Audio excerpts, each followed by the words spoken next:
this is Parliament's Mothership Connection, coming in at number 166 in the 1970s, number 11 number 11 in 1975. Number 724 of all time. It's Parliament's highest ranked album on Best Ever Albums, and in Rolling Stone's list, it comes in at a cool number 363. I think Josh starts us, right? Oh, okay. I was on the Mothership. Sorry. I love this album. I feel like this is in some ways the most contemporary, or at least the album that has drawn most connections to, and people sampling from it and taking things from it. I loved the entire. You think Dr. Dre might have listened to this before he made The Chronic? Yeah, just a little. Yeah, definitely. Rap is influenced by this a lot. I just feel like this is what I want in funk music. This is probably the most funkiest album that we've listened to, even probably beating the other Parliament album that we've listened to. It just has everything that I want. Wait, did we do another Parliament album?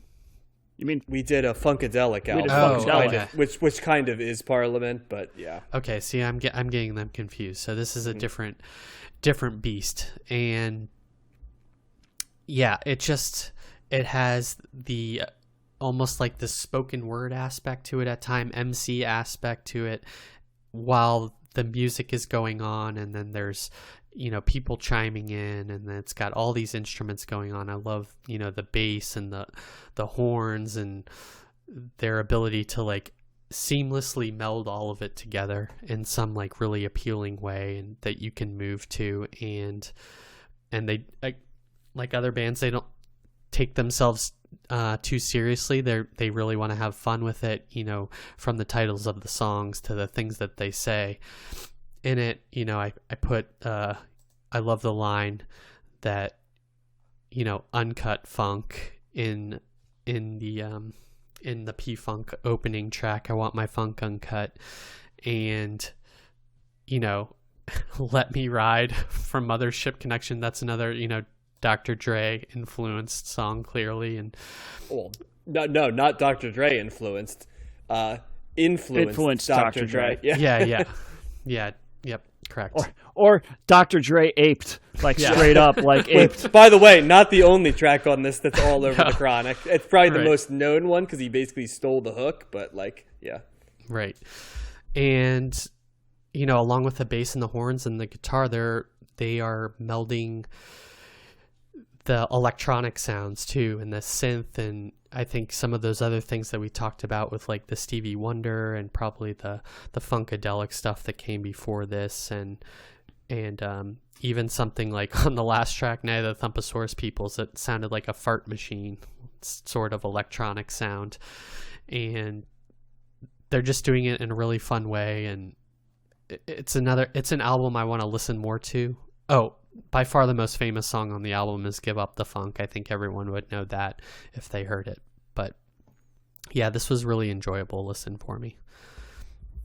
Yeah, man, this album was awesome. I'm not going to over sugarcoat it. I know you jokers will often say this is a very danceable album, and you guys both know that me and dancing are not things that happen often, but this is definitely, as much as an album is danceable for me, this would fall in that category, in the sense that it actively got me moving involuntarily, which is saying something, because while I often find myself in the drumming / rhythm bobbing your head type thing, the idea of moving to large motions in a dance structure is not something that happens often. So I take note when an album moves me in that way, and this one definitely did. It's a real good time vibe. It's a good time taking drugs vibe. Don't get me wrong. There's and also the weird obsession of funk music with space is always something that is bizarre to me. Whether funk. It be and not just that, but also the early hip hop that was influenced by funk, right? Also carried over this weird space obsession. Snoop Dogg, like, well, yeah, what he kept, but they're all people, like even the early hip hop, like Planet Rock, which was funny because it like had all those themes, but also covered Kraftwerk, Right. so it's like, but it's interesting how stuff blends together, isn't it? But yeah, so outside of the fact that I've never quite understood why Isaac Hayes and like Parliament and Funkadelic and all these groups, like not to mention David Bowie, right, like have this weird space obsession. I don't know if it ties into like science fiction too, maybe, because there's a lot of science fiction-y vibes I get off this stuff. But yeah, then the other part is like having a party on the other side of it, and it's feel-good music. Like this you didn't need to have a sophisticated understanding of what was going on to like get into the pocket with this music. It's awesome. There's a lot of It's like that great thing where funk is, where there's a lot of instrumentation, but it seems like not a lot because it's just such a steady groove. It isn't until you start like listening that you start to pick apart all the different things that are playing and the collective that is the band. Strong bass lines, sing-along choruses, the percussion on the seams, to kind of supplement and occasionally present itself, kind of like what we talk about with some of the jazz, right, where the percussion just brings itself in from time to time, but they can lay in the back as well. It's classic funk. And I mean that in the nicest way possible. It's highly enjoyable. Thumbs up for me. Yeah. It's kind of, I would say Janelle Monáe kind of falls in that category too, of like the futuristic robot alien kind of thing. Yeah, aliens, UFOs. Yep. And I would also say before my take, John reminds me of my buddy from the summer camp that I worked at, Mind Stretchers, Chip, who didn't really like to dance either, and we would do these dances for the kids and play music. And at one point, one of the guys was playing. What is it? I like to move it. That song, and Chip just has the dry sense of humor. And he's just sitting down in his chair, and he goes, "I hate to move it." So, I don't know if I'm that much of a wah. You know what I mean? Like moments happen where it can happen, but it's a very specific. You know what I mean? Like you got to have a hell of a groove. You know what I mean? Yeah, I always love that this line, or like We Be Clubbing. I'm just trying. There's like a list of songs I could put on that are like it gets me to that point. Yeah. So Explosive by Exhibit. Yeah. Yeah, but this album's a lot of fun, and I certainly knew. I mean, the only song I knew on here was "Give Up the Funk," and was definitely getting surprised by Mothership Connection. This is where This is totally ripped off "Let Me Ride." The chorus from that is the exact same song from that. I also picked up on in "Give Up the Funk," which is the song that I knew.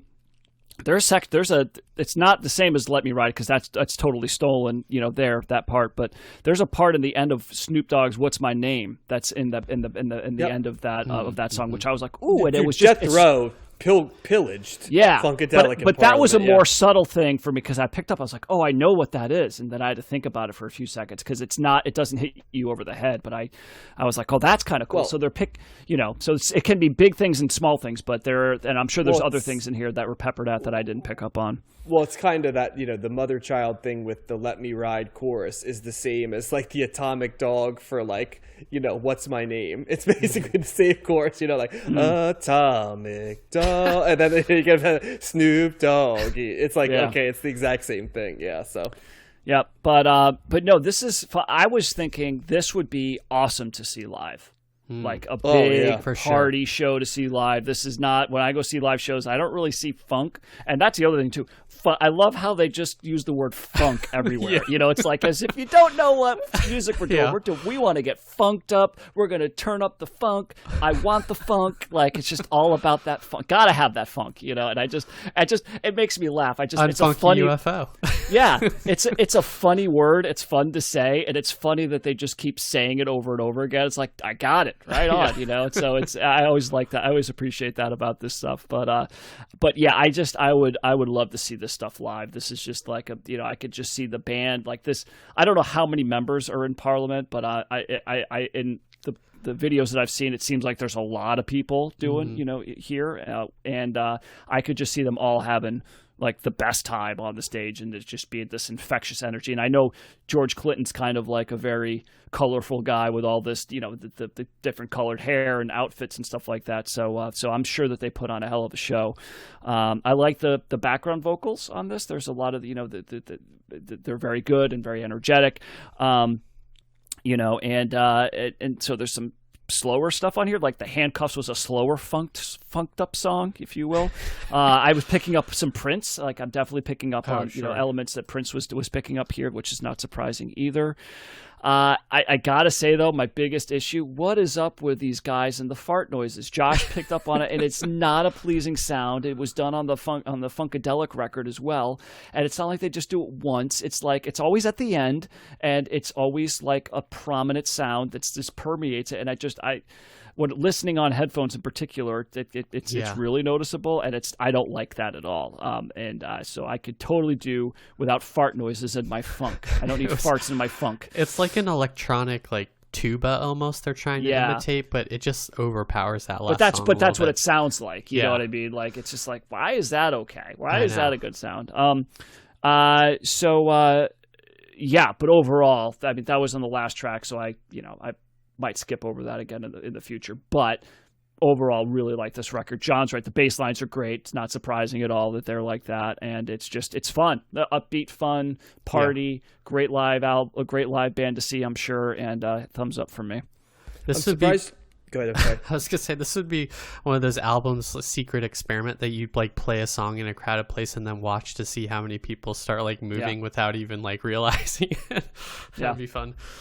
Well, you guys do realize, and I don't know if I totally realized it till I heard Mothership Connection, Star Child, the different parts, because I always was able to process the Let Me Ride, but like it's also all over Regulate by Warren G, by the way. Oh, right. That makes sense. So like it's two different huge songs that pilfered off that same, like, so I'm listening to it, I'm like, Jesus, this is Regulate too in a different part. So I'm like, boy, they should, I wonder how many royalties, Death Row wrote George Clinton, because my God, like so many of their songs are basically like, Parliament Funkadelic stuff, which makes sense because this stuff's awesome. So, and that song, Mothership Connection, Star Child, was like, they did the one part, and then it goes into the Let Me Ride part, and then they go back to like they chop up the songs, like can they separate them, which was kind of interesting. It's like two songs in one. But yeah, I didn't pick up on that. Well, it was for them too. It was two songs that they sampled and made singles out. Yeah, well, this was also post this is probably when they were getting royalties for samples and stuff like that. Like not like the Beastie Boys did with Paul's Boutique, right? Which they just took stuff without really licensing it all. The big one was always like I always remember that there was like Two Live Crew, right? Was one where when they first started to like push back on getting paid for samples, right? So Two Live Crew was always one. I think Young MC Bust a Move was one, and Biz Marquee was the other one. Like Just a Friend, right? Those were the ones that like I think it was like, all right, we need to start getting paid for this stuff. So it's getting too big when you have the number one song and we're not. So I looked at the Wikipedia entry for this real quick, and I want to read this George Clinton quote. It says, describing the album, he said, "We had put black people in situations nobody ever thought they would be in, like the White House. I figured another place you wouldn't think black people would be in was outer space. I was a big fan of Star Trek, so we did a thing with a pimp sitting in a spaceship shaped like a Cadillac, and we did all these James Brown type grooves, but with street talking ghetto slang." So... yeah. Pimps in space. I mean, it works, you know. Because this is free. I don't know if I want to know someone who tries to make an argument about why this music isn't good. I don't. You know what I mean? Because I just feel like that person would not be a person that I would want to know. Because I'm like, what would cause you to not lean into this? It's hard for me to fathom who that person is. And is that George Clinton on the cover? In the spaceship, he looks like he's having a great time. He looks like he's loving space, even though the cabin door's open. Because substances are another part of the equation. You know what I mean? So yeah. There's also a whole article on P-Funk mythology, so you can read that if you're interested. No, I'm all right. I think I don't know if I need to go in that depth. It's kind of like when you read some of those graphic novels. It's like, good on you for writing 150 pages on this, but I will not be reading it. So. I'm glad you're passionate. So now, do you guys want to try to pronounce that song? All right, let me give my shot right here. All right, so I'm gonna go with super groovalistic prosofunstication. Ooh, that was better. That was better than me. Yeah, super groovalistic prosofunstication. Yeah, the bumps. Yeah, the bumps. Yeah. And if that doesn't work for you, go to the handcuffs. Also, we should mention, Outkast and how they're influenced by the funk sound for sure. Spodioidopalicious. Yeah, I mean literally, yeah. That they write song titles exactly like that. Yeah. So yeah, and also it's very similar to that Isaac Hayes song title from 1969. Remember that that awesome song that we all freaking loved. The super. I'm trying to remember the name of it now. Exactly. We still remember the bass line to this because it was that good. So that was my number one album of the '60s. So I should remember that. So yeah. All right, and